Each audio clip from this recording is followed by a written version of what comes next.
اللهم صل وسلم وبارك على سيدنا محمد وعلى آله وأصحابه أجمعين، واخفض لهما جناح الذل من الرحمة، وقل رب ارحمهما كما ربياني صغيرا. صدق الله العظيم. النهارده مع بعض هنعمل الكبدة الاسكندراني بطريقة جميلة جدا جدا. طبعا احنا لسه كنا عاملين الكبدة البانيه أو الكبدة بالردة. النهارده هنعمل النوع التاني من الكبدة، يبقى كده عملنا نوعين كبدة مع بعض.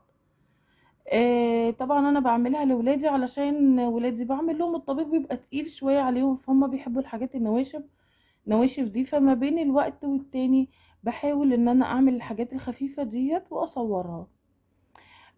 جبت بصلتين وسط كده وقطعتهم 4 تربع، ورحت حط عليهم معلقه سمنه كده ومعلقه وشويه زيت.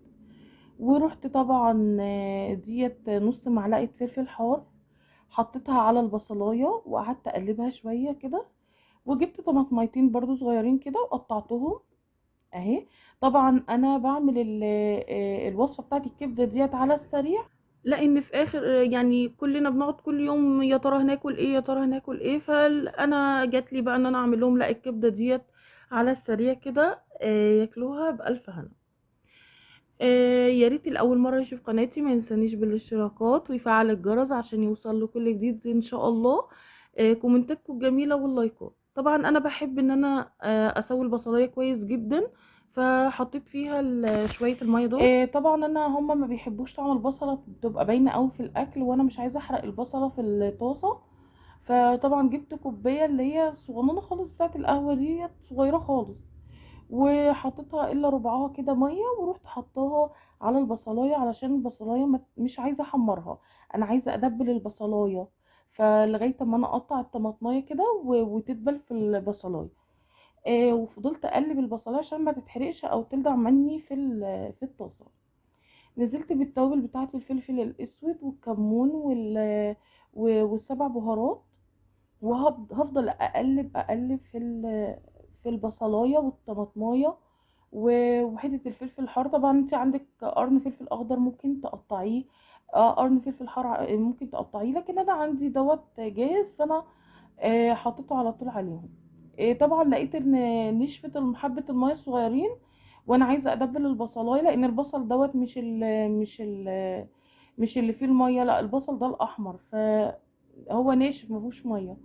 والطماطميتين كانوا مش كبار، فانا عايزه ادبل البصلايه قوي قوي علشان هما ما بيحبوش يستطعموها غير بتبقى حلوه كده مكرمله في الاكل، ما بيحبوهاش تبقى ناشفه. نزلت بالميه عليها وقعدت اقلبها شويه، ورحت نازله بقى بالكبده بتاعتي بعد ما البصلايه بدات تدبل.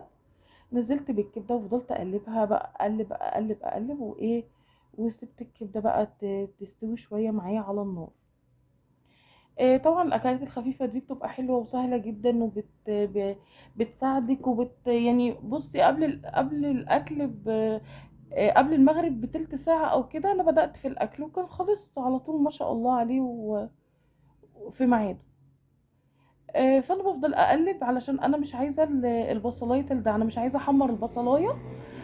فانا بقلبها على النار كويس جدا، بفضل كل شويه تبقى ايدي عليها واقلبها.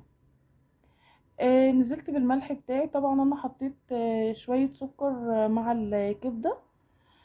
ورحت نازلة بالملح بتاعي على الكبدة لما قربت ايه خلاص هي بتستوي، ونزلت بشوية مية اسوي بيهم الكبدة.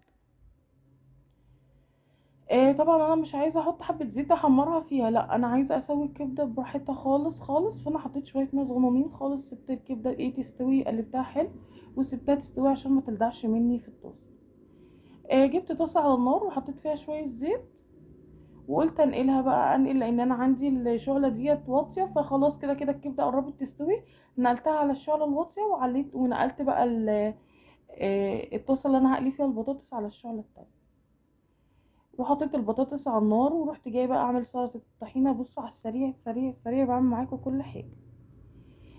جبت فلفل اسود وجبت شويه كمون، وطبعا آه، بتاع دوت فصين توم. ورحت نازله بتاع ده بمعلقتين طحينه ومعلقه دقيق، ورحت جايبه شويه ميه دافيين وفضلت اقلب اقلب. الاول قلبت الطحينه والدقيق والثوم والكمون والفلفل الاسود مع بعض، قلبتهم حلو جدا، وبدأت بعدين رحت جايبه شويه ميه دافيين وفضلت انزل شويه بشويه بشويه واقلب شويه واقلب شويه واقلب، لان الطحينه دي انت اللي بتتحكمي في سمكها. فانا اولادي بيحبوا الطحينه تبقى ماسكه نفسها، ما تبقاش سايبه خالص، يعني مش بيحبوها تبقى سايبه زي الميه، لا بيحبوها بقوام مناسب يعني تبقى حلوه. فانا هوريكم القوام اللي انا بيحبوها بيه. بفضل ماشيه بقى شويه بشويه بالميه لغايه اما تديني القوام اللي انا عاوزاه اهو. بصوا شويه بشويه، كل شويه ازود نقطه ميه واقلب، ازود نقطه ميه واقلب. الطحينه دي الطريقه دي جميله جدا جدا، هتعجبكم وهيبقى طعم الطحينه رهيب. كل شويه خلاص كده انزل بقى بالملح، لان انا حطيت الكمون والفلفل الاسود، ما حطيتش الملح. والطحينه قربت تستوي اسفه تتعمل، فانا رحت حاطه الملح بتاعها. بصوا ما شاء الله كده كويس جدا ومش تقيله ولا خفيفه. على بال ما عملت الطحينه كانت البطاطس استوت، وكانت الكبده خلاص، اصلا هي متاخدش وقتها على النار. وادي الطحينه وادي البطاطس وادي الكبده. يا رب يكون الفيديو عجبكم، ويا رب يكون خفيف على قلوبكم، ويا رب اكون عند حسن ظنكم. والسلام عليكم ورحمه الله وبركاته.